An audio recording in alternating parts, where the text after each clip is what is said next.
Bom dia. Bom dia, Multiplique.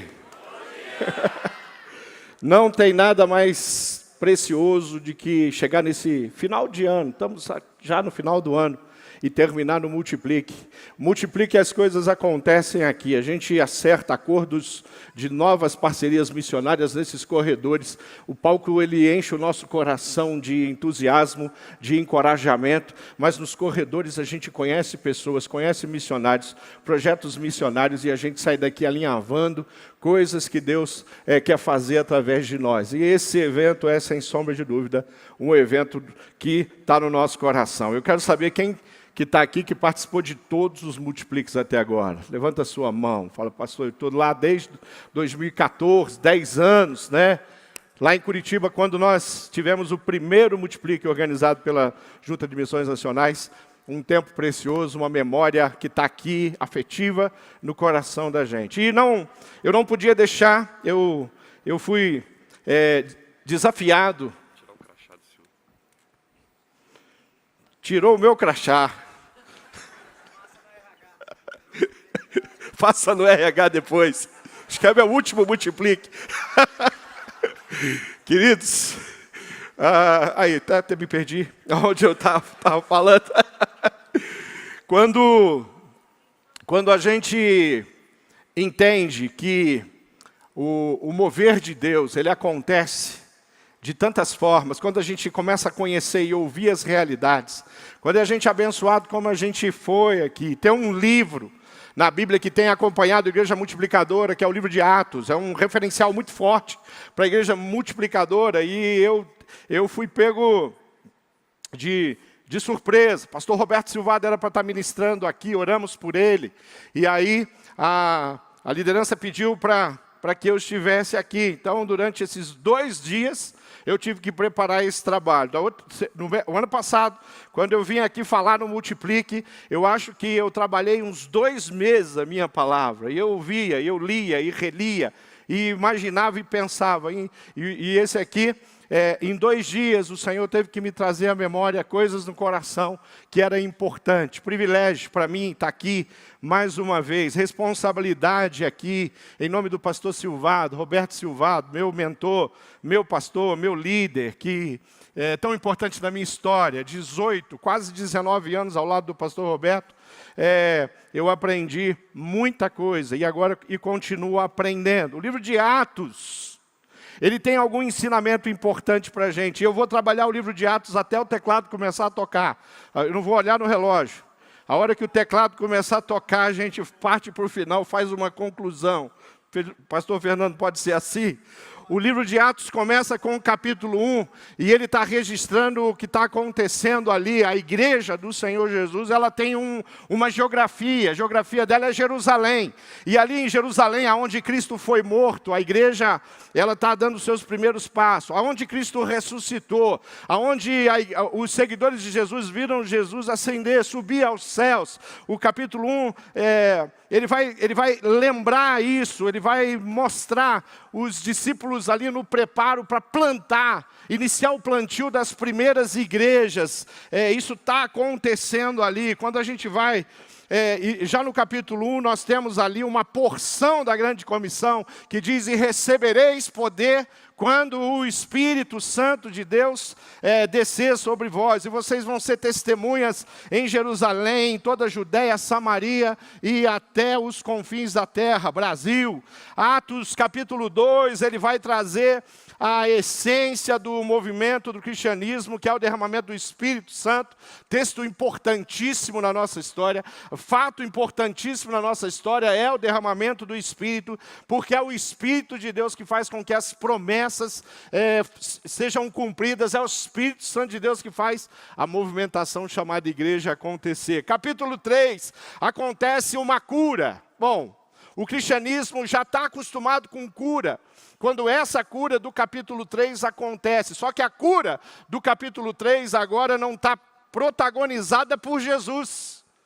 Eles estavam acostumados com as curas, sim, mas Jesus curando, agora são os discípulos. grande probabilidade, a primeira cura realizada por um seguidor de Jesus, por discípulos de Jesus, pelo poder de Jesus, vai acontecer no capítulo 3. E aí entramos no capítulo 4, onde eu escolhi, em função daquela cura que aconteceu, Pedro e João, os primeiros cristãos, a realizar uma cura em nome de Jesus ali, à porta do templo. E essa cura vai trazer um grande rebuliço. A primeira cura não acontece com uma celebração, simplesmente. Acontece com um movimento do inferno se levantando contra a igreja. E é aí que eu quero compartilhar com os irmãos. Eu queria que você entendesse que existe uma matemática que a Bíblia traz para a gente. A Bíblia, quando fala da igreja, o livro de Atos, os sinóticos, os evangelhos, quando falam da igreja, eles falam de uma igreja que começou com um homem forte, um homem bom, um homem que não provou o pecado, e ele começa um movimento. É um homem que começa um movimento, esse homem chama Jesus Cristo. E já em seguida ele vai começar a escolher pessoas. A Bíblia vai falar de 12 homens escolhidos por Jesus, e esse movimento vai está começando através desses 12 homens. A Bíblia vai falar que 70 são escolhidos e enviados, de 12 vai para 70. A Bíblia vai falar de que havia 120 pessoas reunidas ali. A Bíblia vai começar a trazer números, ela vai trazer Atos capítulo 2, e 3.000 pessoas se convertem ao Evangelho. Aí acontece Atos capítulo 4. Atos capítulo 4 acontece uma cura, essa cura gera um reboliço, e esse reboliço vai trazer outro número, 5.000 pessoas se convertem a Jesus, ali registrado em Atos capítulo 4, 5.000, até 5.000 nós temos números de pessoas transformadas, números de convertidos. Daqui para frente, os discípulos não conseguem mais contar, porque já não aparece mais números. 5.000 é o último número que nós temos. O próximo registro que a Bíblia vai trazer, ela vai falar que uma multidão se converte.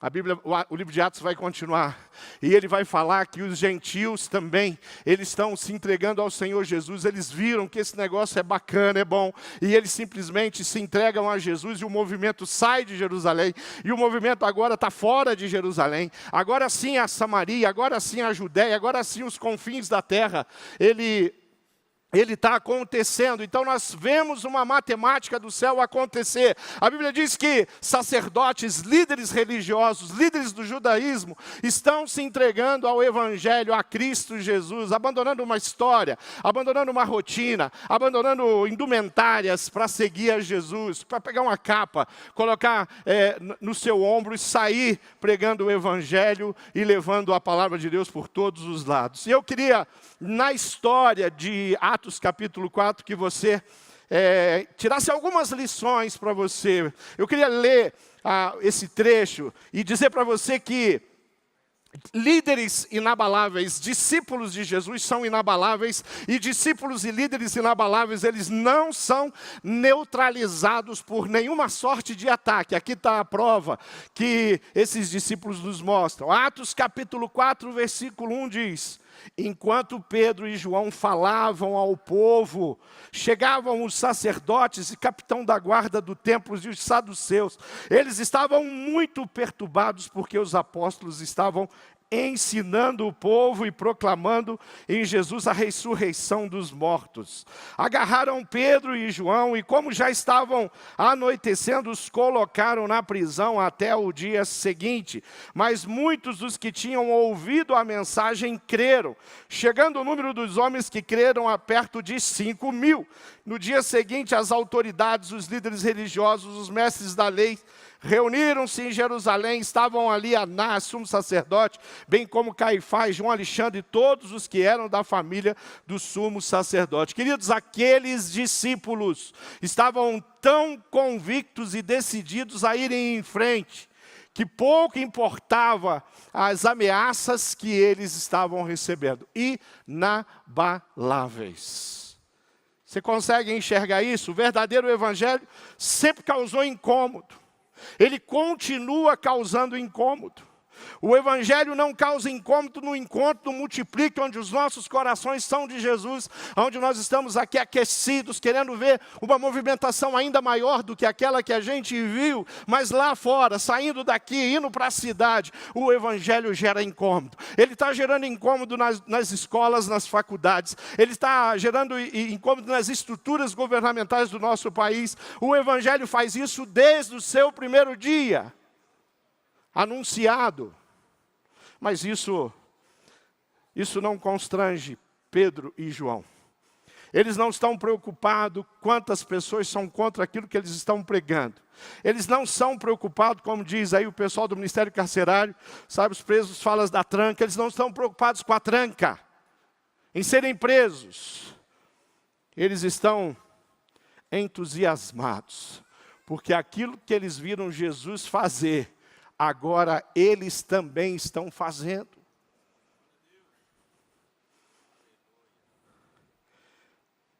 A igreja foi perseguida pelos judeus, ela foi perseguida pelo Império Romano, a igreja romana medieval perseguiu a igreja, os comunistas perseguiram a igreja, hoje são políticos liberais, youtubers perseguindo a igreja, artistas perseguindo a igreja, e hoje tem até fogo amigo, tem gente da igreja perseguindo a igreja, tem gente da igreja questionando aquilo que a gente prega. Você fala de dízimo, você fala, esse negócio de dízimo é da lei, isso não é de hoje. Você fala de pregar o evangelho, não, tem aí todo mundo, o Senhor é quem resolve isso, Ele sabe quem são os eleitos, Ele ajunta, vamos só se reunir para cantar. Então a gente começa a ser questionado aquilo que a gente está falando, aquilo que a gente está pregando. Então tem perseguição de todos os lados, tem problema não. Porque a perseguição de todos os lados nos fortalece. E nos leva a entender que existe algo muito precioso que o Senhor Jesus nos deu. Há um tempo atrás eu fui convidado por um homem culto, um homem cheio de títulos, uma pessoa querida, que eu gosto demais dela, tenho investido na vida dela, mas ele me convidou para jantar, e esse homem também é um homem nobre de posses, e ele me levou num bom restaurante, e num bom restaurante sentado, comendo uma comida muito boa, cara. Ele começou a elogiar o meu ministério. E me elogiar, e ele começou a fazer aqueles elogios, e ele foi falando, e a gente vai gostando, né? Conforme ele vai falando, a gente vai gostando. Estou gostando da conversa desse homem nobre, desse homem culto. Ele tem uma posição importante na cidade, e de repente ele resume tudo aquilo que ele tinha falado. Era só um preparo, era só a introdução dele. Ele fala assim: pastor Tunala, o senhor não é daqueles que acredita que o inferno existe, né? Aí, é aquela hora que se você não tem convicção, que você dá uma melhor. Claro que não, sou um pastor moderno. Aí eu falei: querido, eu acredito no inferno e tudo mais que a Bíblia Sagrada me revelou. Eu acredito que só existe dois caminhos. E você tem que falar para um homem que tem tanto estudo, um homem que tem uma posição nobre na cidade, que o inferno é real, ele existe. Ele não foi criado para mim e para você, mas ele existe. A nossa natureza pecaminosa, o caminho da nossa natureza pecaminosa é o inferno, mas o caminho que o Senhor Jesus abriu, estabeleceu, é a salvação, é o perdão, e todo aquele que confessa, eu dizia para aquele homem naquele restaurante, Jesus Cristo como Senhor, não vai conhecer o inferno, sentir o cheiro do inferno. Vai provar todas as coisas que o Senhor, conforme diz João 14, preparou. Há aproximadamente hoje 200 milhões de pessoas perseguidas, então perseguição não é um problema.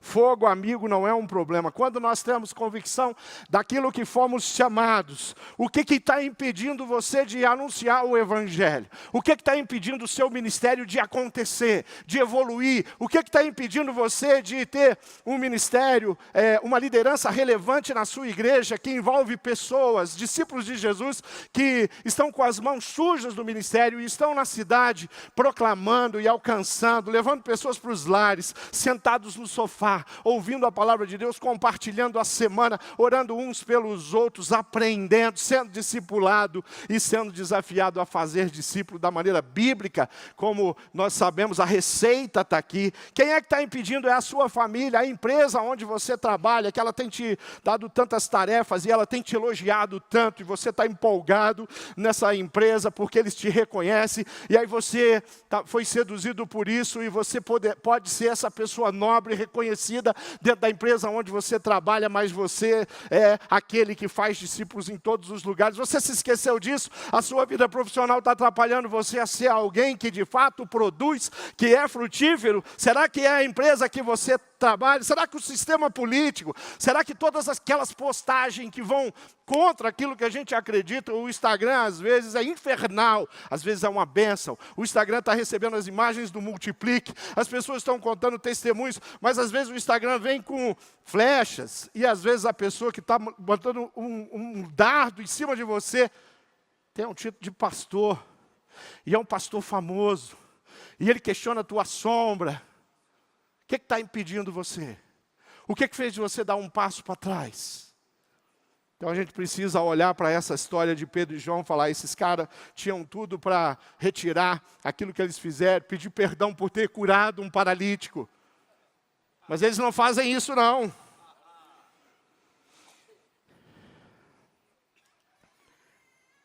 A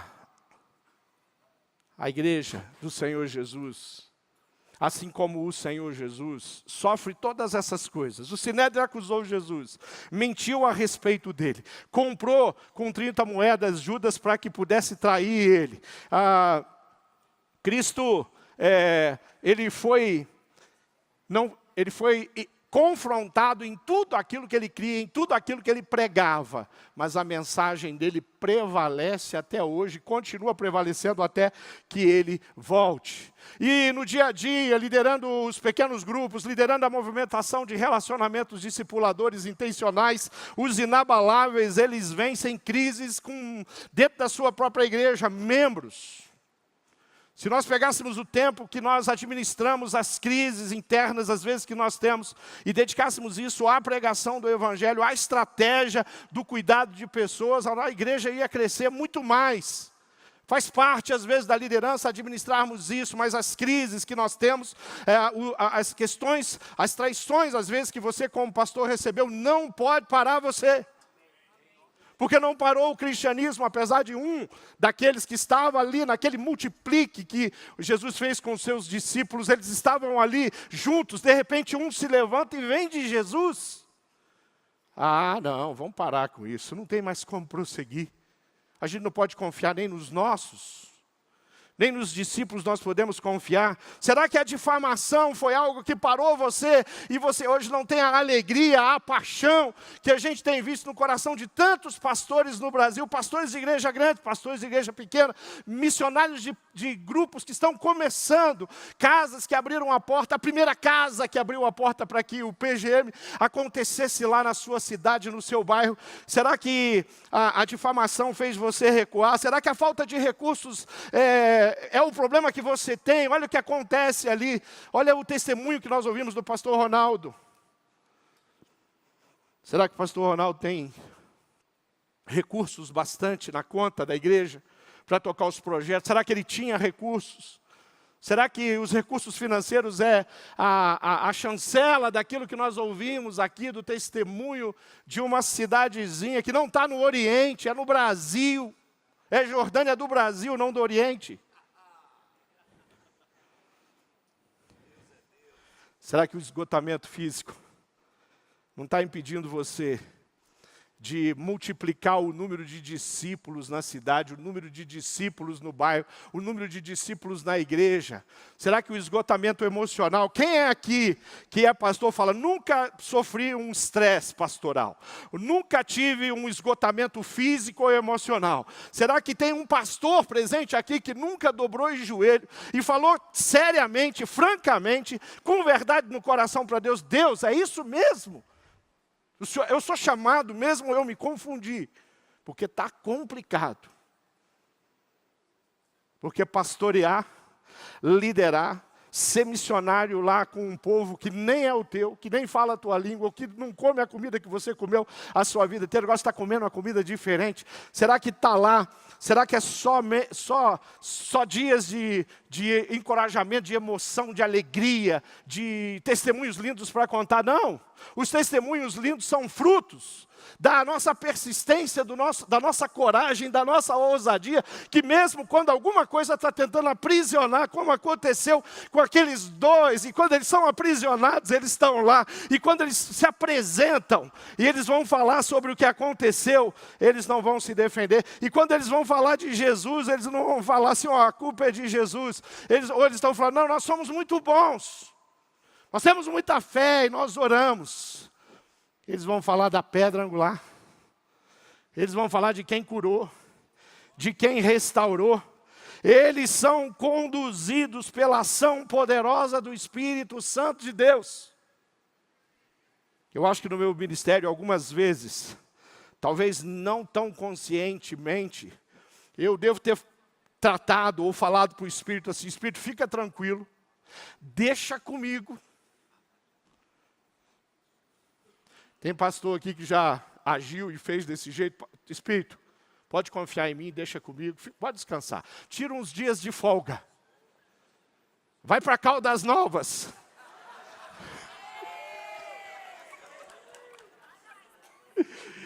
Eu acho que o Espírito Santo de Deus foi para Caldas Novas.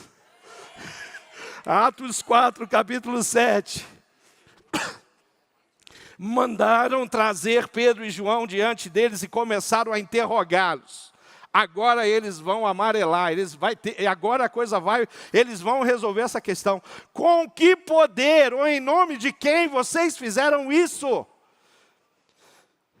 Pedro, sempre Pedro, cheio do Espírito Santo, disse-lhes, autoridades, líderes do povo, visto que hoje somos chamados para prestar contas de um ato de bondade em favor de um aleijado, sendo interrogados acerca de como ele foi curado, saibam os senhores e todo o povo de Israel, que por meio do nome de Jesus Cristo Nazareno, a quem os senhores crucificaram, mas a quem Deus ressuscitou dos mortos entre homens, está aí curado diante dos senhores, porque esse Senhor curou eles. Esse Jesus é a pedra que vocês, construtores, rejeitaram. Ele é a pedra angular. Não há salvação em nenhum outro, pois deixado do céu não há nenhum outro nome dado aos homens pelo qual devemos ser salvos. Não há cura em outro nome.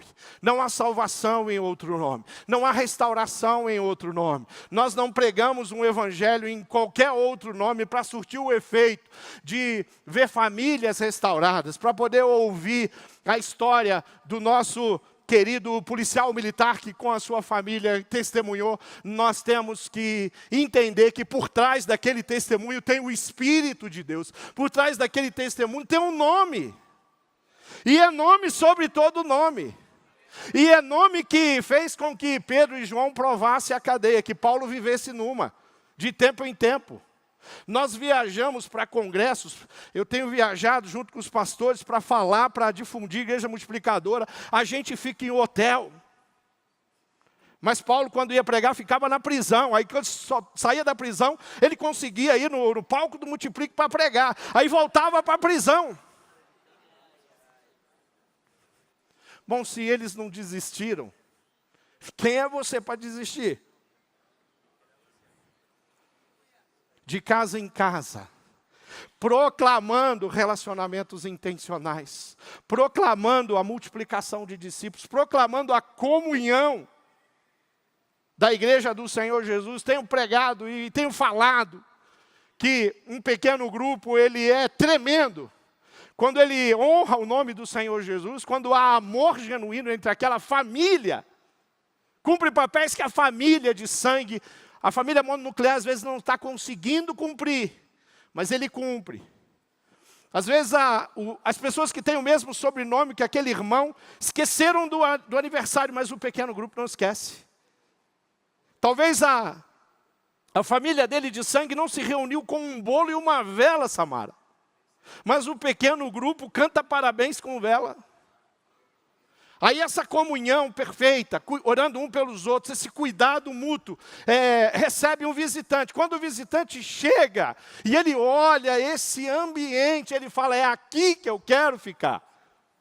Eu vou fazer minha barraca aqui junto com esses irmãos. E eu vou ficar por aqui. É desse jeito. Mas quando a gente organiza uma instituição PGM, e a gente fica apegado ali a um legalismo religioso, quando é um encontro só, até organizado, mas que não tem a presença marcante do Espírito Santo de Deus, você vai convidar a cidade para vir, ela vai vir. A gente convida 1, 2, 10, aparece 1, aparece 2. Ele vai vir, mas quando ele vem, ele olha, ele fala assim, é uma reunião. Parece com a reunião do condomínio do meu prédio.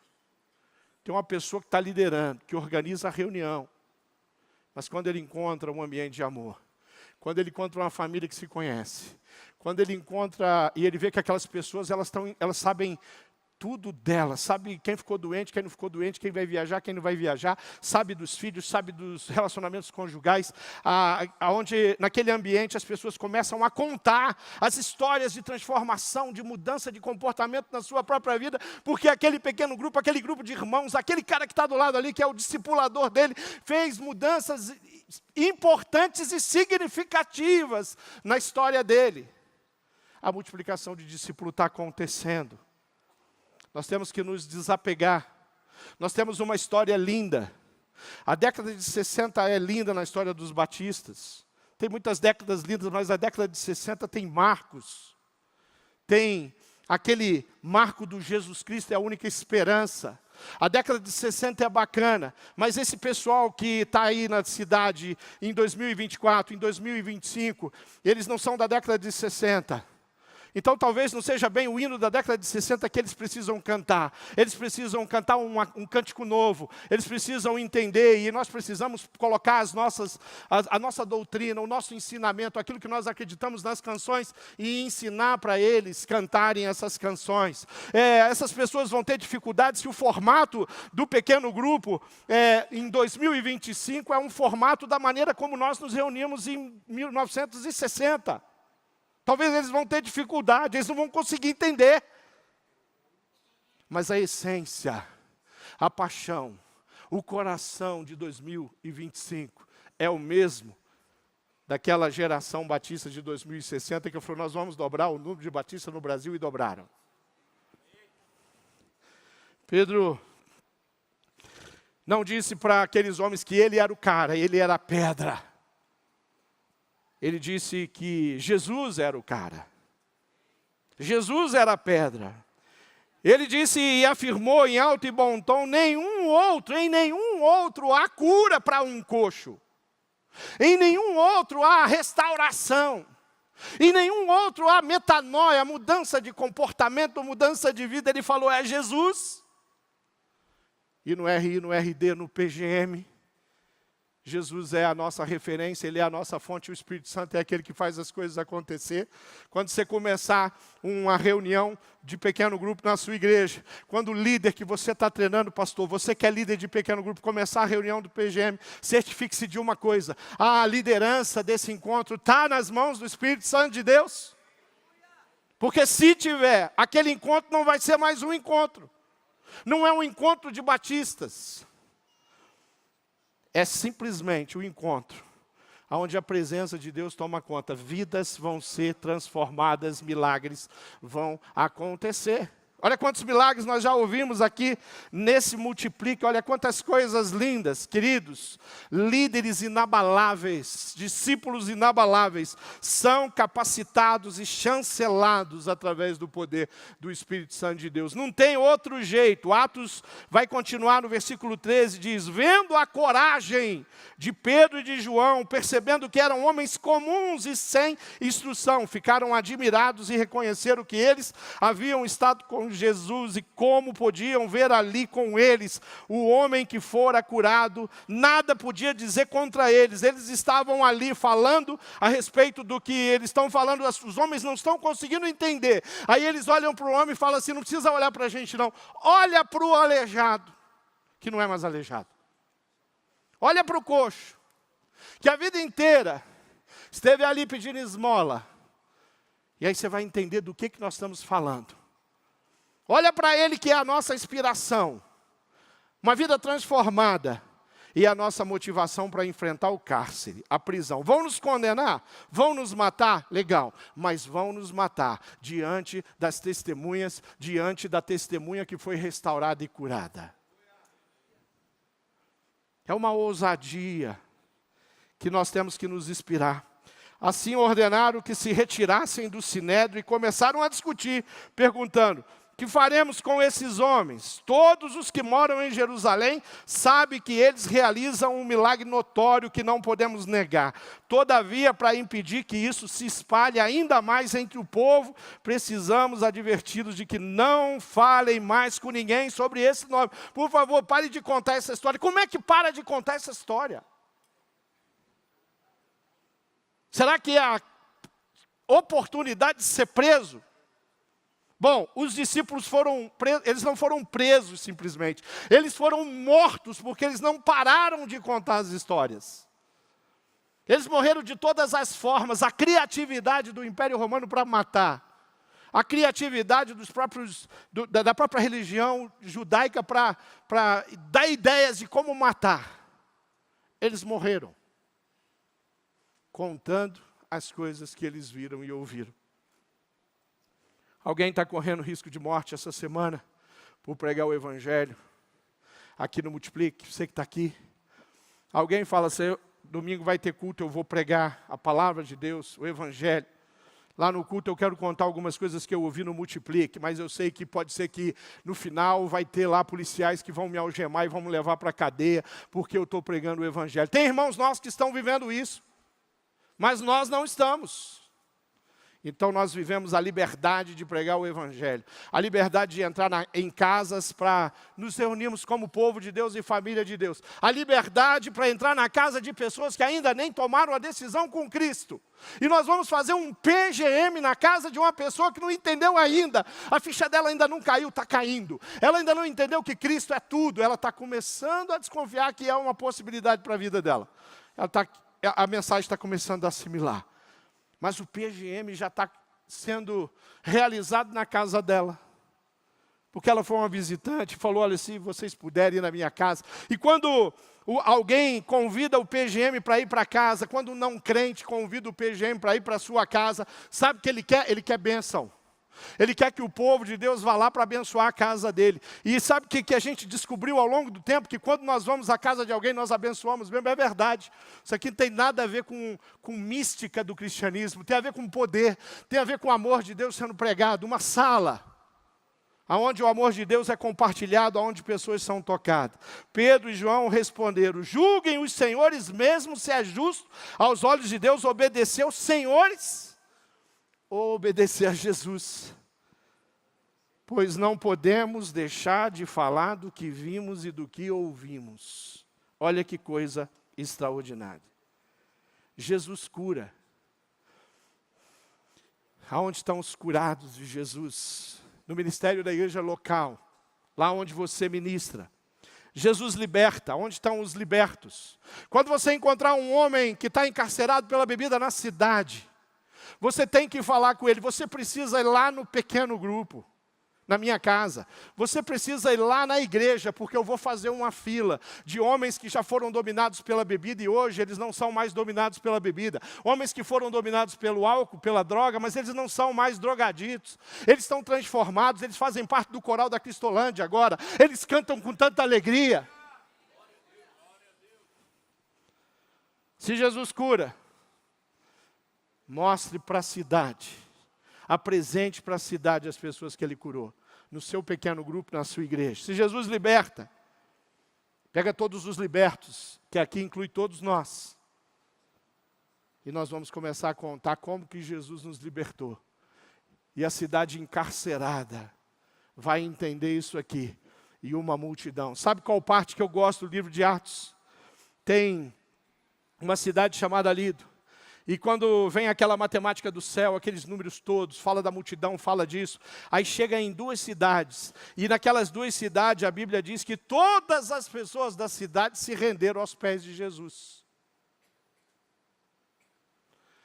Se você perguntar para qualquer um dos homens que ministraram o seu coração aqui, e perguntar para ele, você sonha em toda a cidade, a sua cidade, rendida aos pés de Jesus? Em algum lugar da sua fé, existe uma possibilidade de você acreditar que a cidade de 10 mil habitantes, a nossa Jordânia do Brasil, as 10 mil pessoas podem se render ao Evangelho? Isso é uma obra que o Multiplique não pode fazer. Isso é uma obra que o movimento de pequenos grupos não pode fazer. E essa é uma obra que os RDs e RIs não podem fazer, se o Espírito Santo de Deus não estiver no comando. E se o Espírito Santo estiver no comando, tudo é possível. Então eu prego para um, crendo que uma cidade inteira pode ser avivada e restaurada. Isso já aconteceu no passado. E isso pode acontecer sim. Querido, Jesus cura e Jesus liberta. Quando você tem uma comunidade de fé, você tem um irmão chamado Rodrigo. E o Rodrigo, ele mora em Mafra. Mafra fica a 110 quilômetros de Jaraguá do Sul. Mas todos os domingos ele estava no culto em Jaraguá do Sul. E toda semana ele vinha, ele participava do pequeno grupo e ele recebia o discipulado, as lições, ele se preparava e ele foi batizado. 110 quilômetros. Quando a gente ouve histórias de missões mundiais, quem está na Europa, às vezes, tem que andar 140 quilômetros, 150 quilômetros para cultuar com a sua família no domingo. Mas no Brasil não é assim. Mas por causa de um movimento do céu, a pessoa fala, eu vou todos os domingos pegar o meu carro, e uma vez por semana pegar o meu carro, e eu vou até Jaraguá do Sul, porque em Jaraguá do Sul tem alguém que está me ensinando, me capacitando. O Rodrigo é batizado. E hoje ele não está vindo a Jaraguá do Sul, porque ele está somando agora ali na cidade de Rio Negro, no Paraná, ao lado de Mafra. Ele está servindo e ele está lá, trabalhando, ajudando o seu pastor a entender que tem um jeito de ser igreja, onde a igreja se espalha e ela não fica só se reunindo no domingo nos cultos. Quando a gente mostra aqueles que foram curados e libertos, tem a Dori. A Dori chega na nossa igreja, ela é uma mulher ferida, uma mulher machucada, uma mulher que cuida de uma filha, um filho que mora em outro estado. E a Dori vem porque ela serviu há muitos anos o movimento da Nova Era. Ela foi uma especialista em Nova Era, mas ela encontrou Jesus, ou Jesus encontrou ela. E ela chega na igreja, aquela mulher que está ali assustada. Ela tem marcas no corpo, literal. Ela tem tatuagens que tem a ver com a Nova Era, que ela foi fazendo ao longo dos anos. Mas agora a Dori é uma mulher transformada. Agora a Dori é uma mulher apaixonada. Aí ela vem para o meu pequeno grupo, eu levo ela para o pequeno grupo. No pequeno grupo, num determinado momento, eu falo assim, eu chamo ela, sento com ela e falo, Dori, você vai ser a líder de treinamento do pequeno grupo, que há poucos meses eu tinha começado. A Dori fica olhando para mim assim, como quem não está entendendo que história é essa, como assim eu? Ela está acostumada a ir para o pequeno grupo e lá ela é ministrada. Lá tem um líder que cuida, um líder que mantém ali as coisas acontecendo e organizando. Lá tem um líder ou líderes do encontro que falam com convicção de Jesus. A Dori vai entendendo isso. E aí a Dori, eu chego em casa, tem uma mensagem dela, e a Dori fez uma pergunta para mim, fala assim, pastor, o que o senhor viu em mim? Bom, eu não vi uma pessoa capacitada para me colocar na linha de frente da escola bíblica e dar aula e ensinar a Bíblia domingo de manhã. Ela ainda não estava nesse ponto, nesse nível, nesse estágio. Eu não vi uma pessoa que eu podia chegar no domingo, sobe aqui, Dori, vem pregar, pega aí, usa. Olha, tem léxico, tem comentários bíblicos, tem programas que vão te ajudar, tem o teu conhecimento, tem os teus estudos. Não é a Dori, ela não tá preparada para isso, mas ela está preparada para começar a ser líder em treinamento e aprender a cuidar de pessoas. E ela faz isso, e a multiplicação do PGM aconteceu. E a Dori agora, junto com a Vanessa, lidera aquele pequeno grupo.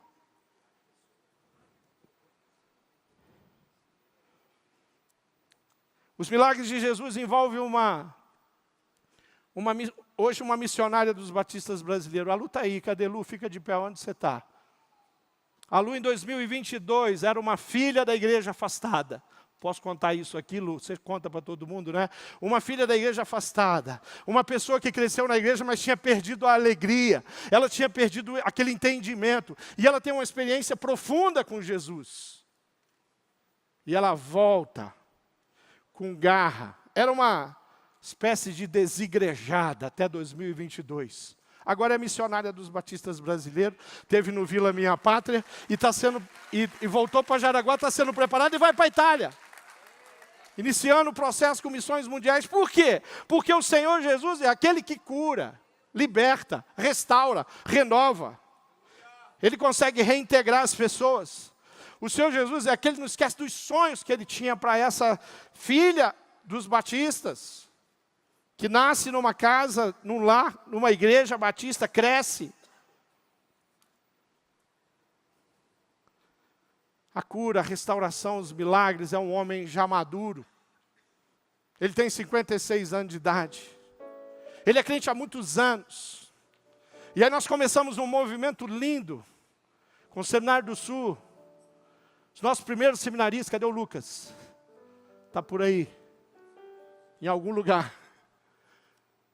E aí ele chega para mim e fala assim: pastor, será que eu devo me inscrever ali, fazer minha matrícula no Seminário do Sul, fazer o curso de bacharel em teologia?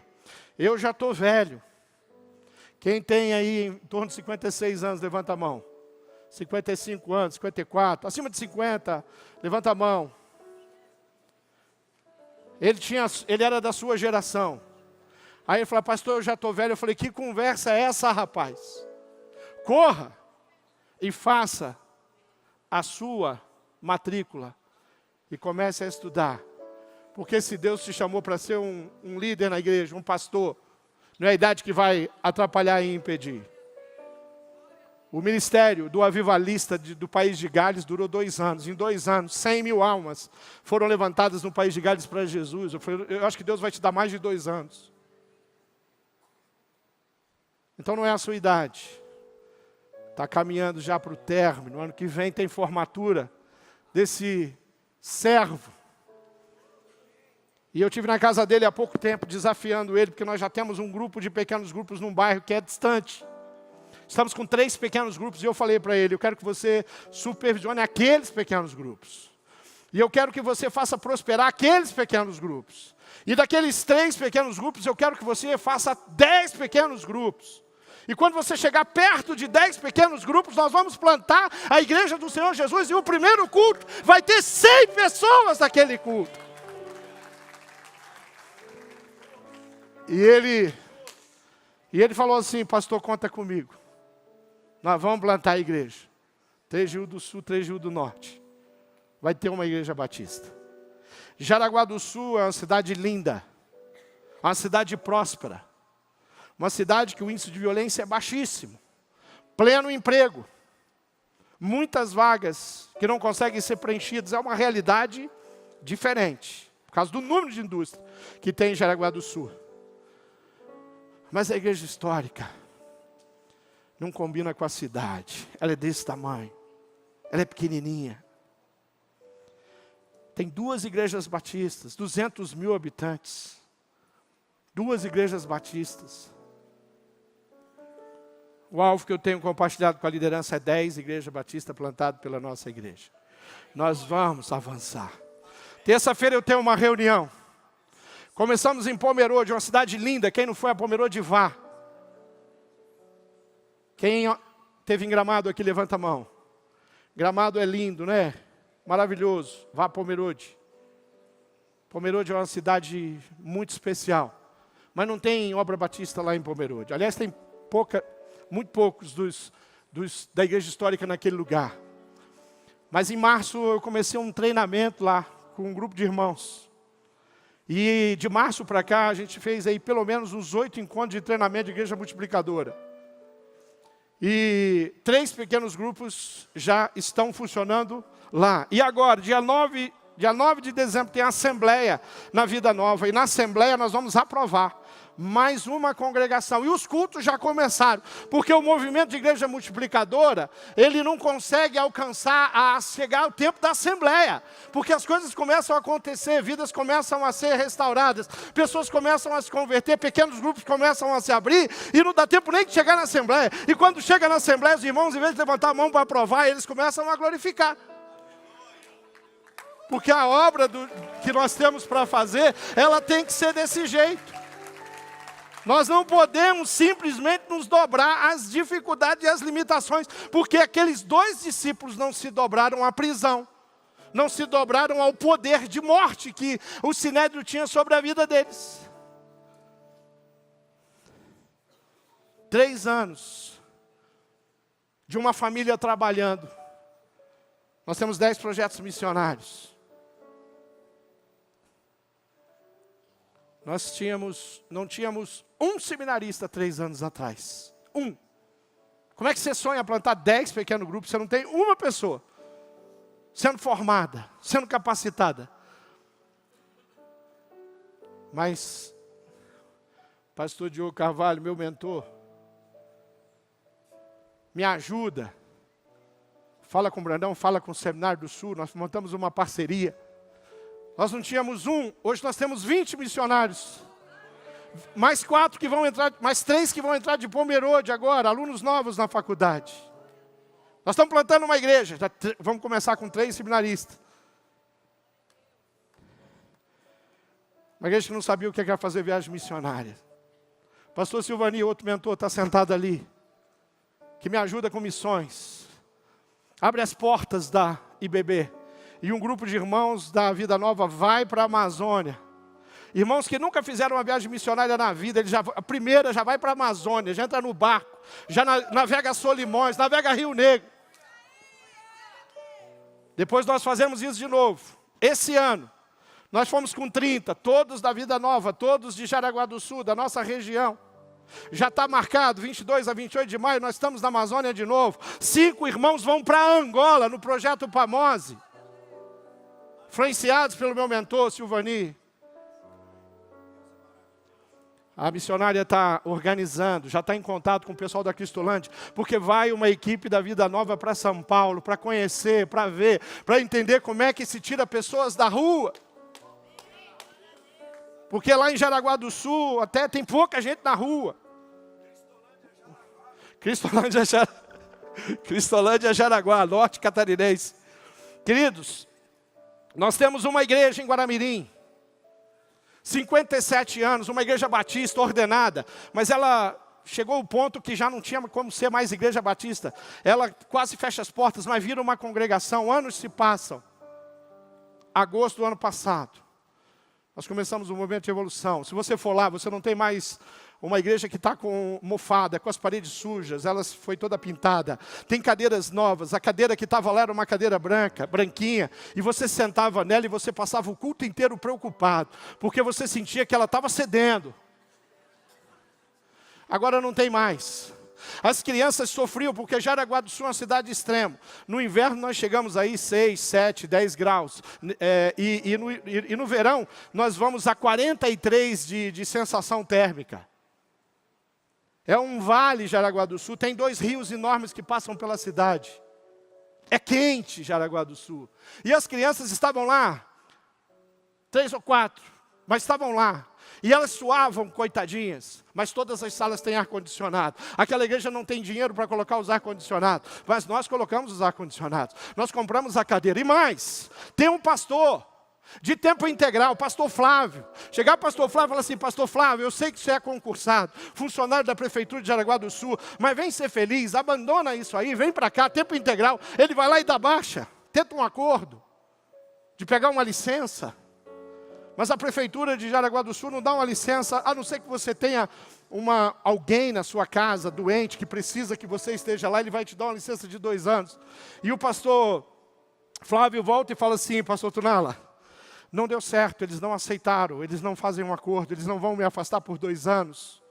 E aí eu falei: e daí? E ele falou: e daí?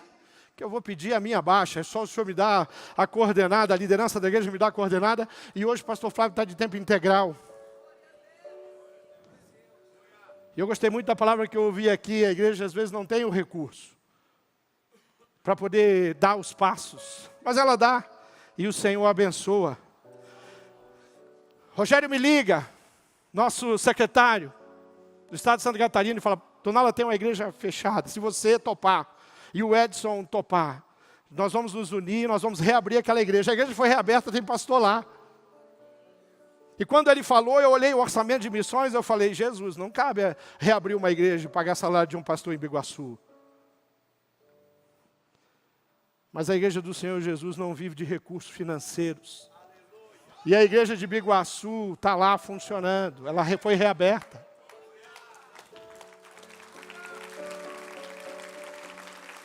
Temos uma igreja de haitianos, mais de 50 haitianos no culto domingo de manhã na nossa congregação. E sabe o que acontece no culto dos haitianos? Ele começa e não tem hora para terminar. Quando eu vou pregar para os haitianos, né, em crioulo, o intérprete do meu lado ali, falando em crioulo com eles, e eu aqui em português, quando ele chega, quando o culto começa, eu não sei que hora que eu vou ser chamado, porque eles começam, a escola bíblica dele às 8h30 da manhã. E o culto deles costuma terminar por volta de 1h30 da tarde. Porque o povo que canta, que compartilha, que faz...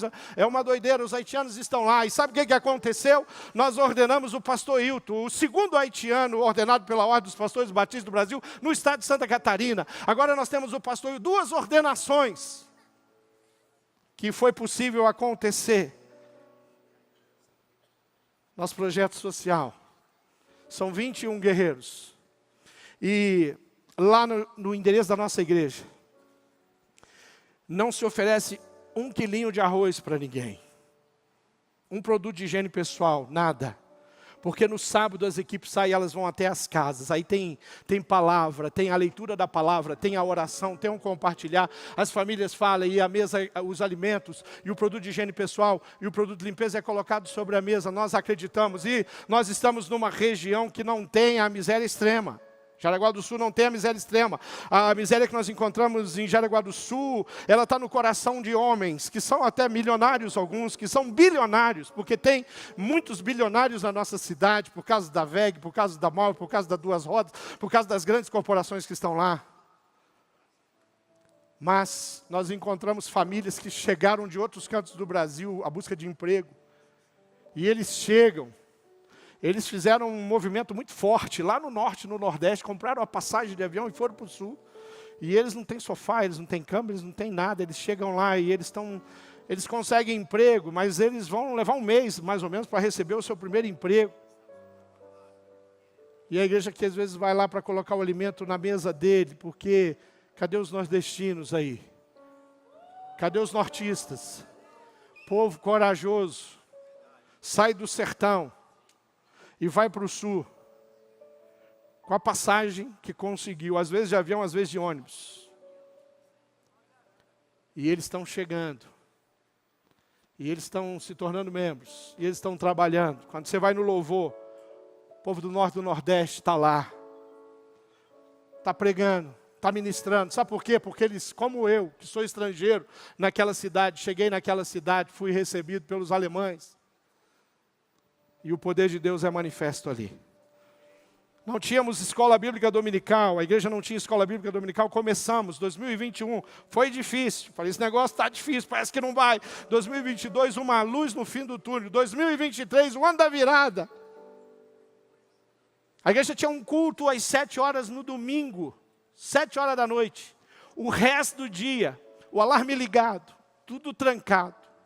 Às vezes eu ia para fazer um atendimento, a solidão no domingo de manhã era tão grande naquela igreja. Porque eu estava acostumado com Curitiba, que não tem dia na semana onde não haja movimento na igreja Batista do Bacaxeri. Só que Vida Nova hoje não é uma igreja mais de alarme ligado. Porque domingo de manhã tem escola bíblica, e tem mais, porque o culto à noite teve que dobrar. Agora nós temos culto domingo de manhã e culto domingo à noite. O culto domingo de manhã já superou o culto de domingo à noite. 15 crianças nós tínhamos, agora temos 170. Nós tínhamos 12 jovens, são mais de 80. O culto jovem acontece de uma forma linda. Nós tínhamos 15 adolescentes, o acampamento deles agora eram mais de 70 adolescentes. E o avivamento na Vida Nova está lá no Ministério de Adolescentes. É lá que você vê o fogo pegar, o Espírito de Deus está agindo de um jeito tremendo. Não tínhamos um trabalho com pré-adolescentes. Deus é tão bom, manda um cara da Junta de Missões Nacionais, foi funcionário da livraria, o Carlos e a Dani começam, chega lá e sabe o que eu faço? Entrego para eles um projeto. Não temos isso, vocês vão ter que plantar juntos. E o Ministério Start dos pré-adolescentes não para de crescer. Parece os gremlinzinhos, né, que não para de se multiplicar, porque Deus tem mandado pessoas capacitadas. Então nós estamos vivendo um tempo diferente lá. E eu queria fechar dizendo para você que, assim como Pedro e João tentaram impedir eles de continuar proclamando e curando, mas não conseguiram. Ninguém vai conseguir impedir você de fazer o que tem que ser feito na sua cidade, se você se entregar ao Espírito. Pastor Pascoal disse que nós não podemos liderar sem audiências com Jesus Cristo. Que a gente apanhou nesse multiplique.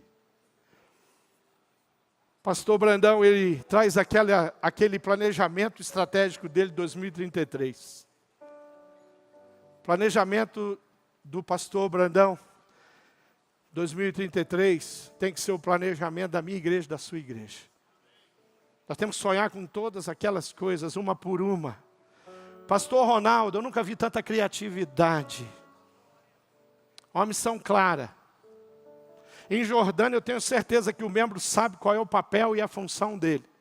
Nós temos encontrado igrejas no Brasil que às vezes o pastor está meio confuso. Lá em Jordânia, os membros sabem que eles têm que fazer uma sopa muito gostosa e oferecer para as pessoas, pregar o amor de Jesus para elas. E Jordânia fala em 350 membros numa cidade de 10 mil habitantes. Dá mais 2, multiplique para ele vai voltar aqui, 10% daquela cidade vai ser da Igreja Batista de Jordânia. Pastor Gilvan, esse apertou o fígado. Não se planta igreja com recursos. O único recurso que a gente precisa para plantar a igreja é o Espírito Santo de Deus. O poder de Deus. Eu confesso que eu fiquei envergonhado ali, pastor Gilvan. Eu confesso que o meu plano estratégico para plantar igrejas em Santa Catarina. Santa Catarina é um dos estados brasileiros também que tem a presença batistas nas cidades muito longe de um objetivo claro. Temos ali em torno de 120 igrejas batistas em Santa Catarina, um grupo, talvez ali uma dezena em Florianópolis, umas 9 em Joinville, Blumenau, talvez umas 4 ou 5. Eu acho que, quem sabe, eu vou chutar aqui, eu não fiz essa conta dessa forma, eu tenho a relação ali. Talvez a gente alcançou umas 80 das 295 cidades que tem no estado de Santa Catarina. Parecido com Minas Gerais, muitas cidades muito pequenas, mas a situação de Minas também é muito favorável quando você vê a situação de Santa Catarina. Mas se Deus me levou para Santa Catarina, eu sou um Catarina. E eu vou lutar por Santa Catarina. Nós vamos trabalhar por Santa Catarina. A minha convenção está contribuindo para isso, as juntas de missões estão contribuindo. Os nossos projetos missionários na África e em tantos outros lugares é com a ajuda desse povo. E o pastor Ilquias ontem, cadê o pastor Ilquias? Cadê o pastor Ilquias? Está aqui, pastor Ilquias, eu também quero ser um milagre de Deus. Na cidade de Jaraguá do Sul, em Corupá, em Massaranduba, em Joinville, em Blumenau, em toda a nossa região ali, eu quero ser um milagre. Eu quero que os membros da minha igreja sejam milagres vivos do poder de Deus naquele lugar. Nós precisamos muito disso. Precisamos muito, muito, muito, muito. Nós fomos abençoados. Ouvimos a palavra e fomos desafiados Agora nós vamos sair daqui para fazer duas coisas. Encorajar o povo de Deus, cuidar dele, abençoar na comunhão de cada pequeno grupo, em cada relacionamento discipulador. Nós vamos sair daqui para mudar a realidade das nossas igrejas com relação à utilização das casas. Nós vamos sair daqui para levar o poder, o amor de Deus com mais determinação e força. Quando o pastor Ilquias voltar, o multiplique. A história vai ser outra. Ele tem mais coisas para contar. Quando o pastor Esdras compartilhar o ano passado, ele marcou o meu coração com a palavra dele. Quando ele subir aqui de novo, a realidade é outra. Quando a Cristolândia, as histórias da Cristolândia forem contadas aqui pelo pastor Brandão, pela Fabíola, a história já vai ser outra, porque nós estamos no movimento rumo àquele momento precioso, onde Jesus vai voltar e vai arrebatar essa igreja cheia de gente com a camiseta de Jesus Transforma no peito. Vamos ficar de pé e vamos orar. Vamos agradecer a Deus, porque nós temos um desafio. Deus quer usar você, encher você do Espírito Santo, cheio de ousadia, de convicção. É isso que Ele quer fazer, vamos orar. Pai amado, eu sei que o Senhor é um Deus precioso e bom. Eu sei que a Tua palavra, o Teu amor é grande. Eu sei que o Senhor nos escolheu, apesar de nunca termos merecido isso. Eu sei que o Senhor nos cerca de pessoas que têm uma visão maior do que a nossa. E a nossa visão é influenciada, e a visão dessas pessoas foi influenciada pelo céu, pelo Espírito de Deus. Eu aprendo com os meus irmãos, eu aprendo e eu consigo às vezes vencer um obstáculo, porque eu tenho amigos, porque eu tenho família, porque eu tenho pastores, porque eu tenho membros, líderes da minha igreja, que o Senhor às vezes ilumina a mente, o coração deles, e abre a mente, e a gente consegue avançar. Eu sei que o diabo vem e tenta nos atacar. Eu sei que tem dias que nós nos sentimos fracos e desanimados. Mas nós temos provado um Espírito que não tem nos permitido desistir. E é por isso que nós estamos aqui. E eu sei que cada igreja tem uma história. Eu sei que cada congregação tem uma história. Cada projeto missionário tem uma história sendo construída agora.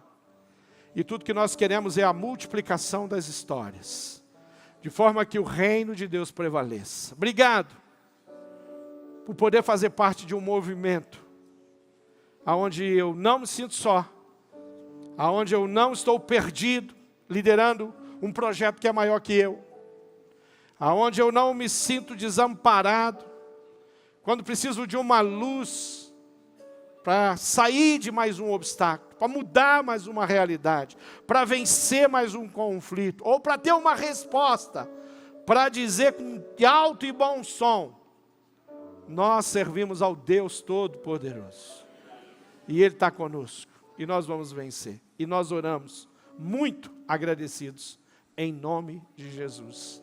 Amém e amém.